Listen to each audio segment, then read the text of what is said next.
Vous écoutez Europe 1, il est 8h36. La revue de presse de Natacha Polony. Bonjour Natacha. Bonjour Thomas, bonjour Julie, bonjour à tous. Ce matin, une de vos journaux. Alors on sort un peu des débats franco-français. Le Figaro, en difficulté, Trump tente de recentrer sa campagne. L'humanité, une présidentielle qui vire au cauchemar américain. Le Monde, Syrie, l'offensive de l'armée turque marque un tournant dans la guerre. Ça, c'est pour la réalité. Et pour la réalité augmentée, Libération, Le Monde selon Pikachu.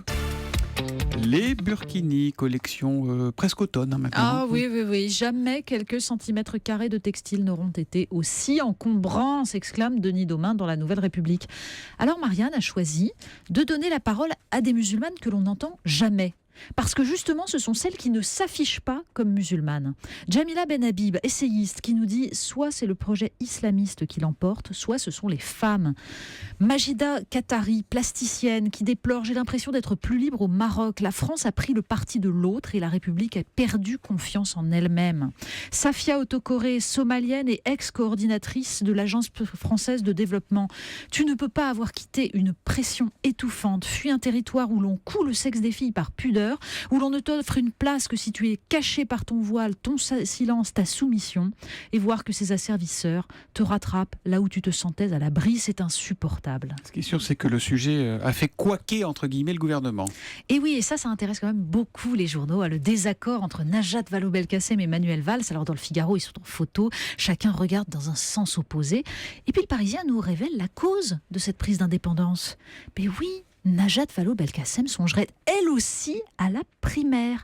Pas question pour la ministre de l'Éducation de laisser le champ libre à Montebourg et Valls, avec qui les relations se sont dégradées, nous dit Nathalie Chuc. Najat, c'est la petite souris que personne ne voit venir, dit un ami du président. Elle est jeune, elle est beurre et elle a de bons sondages.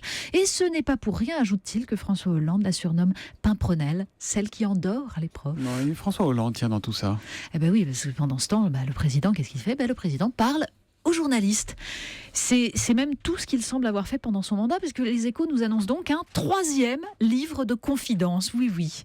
Et Le Monde, pendant ce temps, continue à publier les documents secrets recueillis par Gérard Davet et Fabrice Lhomme.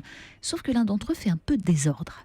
Le Parisien nous raconte les remous que provoque la publication dans Le Monde daté de jeudi 25 d'un document confidentiel défense, le plan de vol prévu pour les frappes contre Bachar el-Assad en 2013, frappes qui ont été annulées bien sûr, mais enfin tout de même, confidentiel défense. Alors il a été confié par le président ou pas ?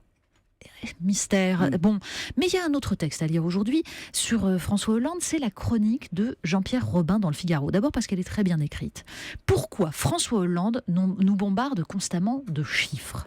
C'est une analyse sur ces objectifs chiffrés qui impliquent qu'on est prêt à tout pour les atteindre et qui fausse donc les choses. Sur ce fétichisme qui revient à confondre la carte et le territoire. Ceux qui s'appliquent trop aux petites choses deviennent ordinairement incapables des grandes, conclut le chroniqueur en citant La Rochefoucauld. On passe au Big Data qui est un peu le Big Brother version 2.0. Je ne comprends pas ce que je dis, mais j'aime bien. Big Brother version 2.0, c'est le Big Data. Oui, et c'est Philosophie Magazine qui se demande en une à quel point sommes-nous prévisibles. Alors en une, il y a cette photo d'un charmant bébé et puis il y a ces chiffres autour. 85 ans, son espérance de vie. 11 ans, elle aura son premier portable. 50%, les chances de voir ses parents se séparer. 0,000125%. Les chances qu'elle avait de faire la couverture de Philosophie Magazine. Elle commence bien, alors elle a de la chance. En fait, le dossier est une réflexion absolument passionnante sur le rôle des algorithmes, sur l'usage qui peut être fait de ces données que nous laissons partout. Mais il faut aussi aller voir le site Rue 89 parce qu'il y a un article qui nous donne la solution.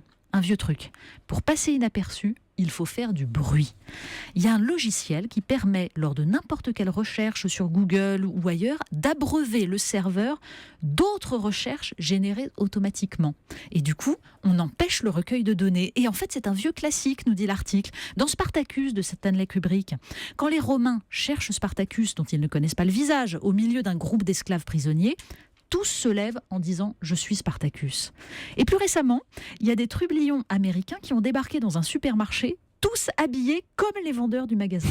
Bazar assuré. Bonne idée en tout cas. On termine. Ah, enfin, vous avez la réponse à une de vos questions. Mais oui, et c'est une question, figurez-vous, que je me pose tous les étés. Pourquoi les tournesols que je croise dans les champs ne sont jamais tournés vers le soleil ? Parce qu'ils sont timides. Eh ben non. C'est le Figaro qui donne la réponse.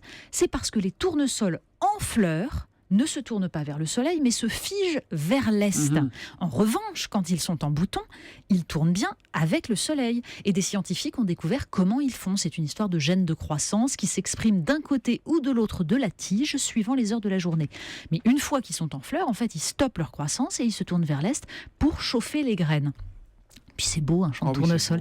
Toutes ces têtes tournées dans le même sens. Et moi, je me dis qu'en ce moment, ça doit vraiment faire rêver Manuel Valls. Le professeur Tournesol. Merci, Natacha Polony, qu'on retrouve lundi à 8h30 pour la revue de presse sur Europe 1. Tout de suite. Oui, à 8h41. On peut dire que c'est le retour de Nicolas Canteloup en direct. Oui. Nicolas avec nous dans un instant.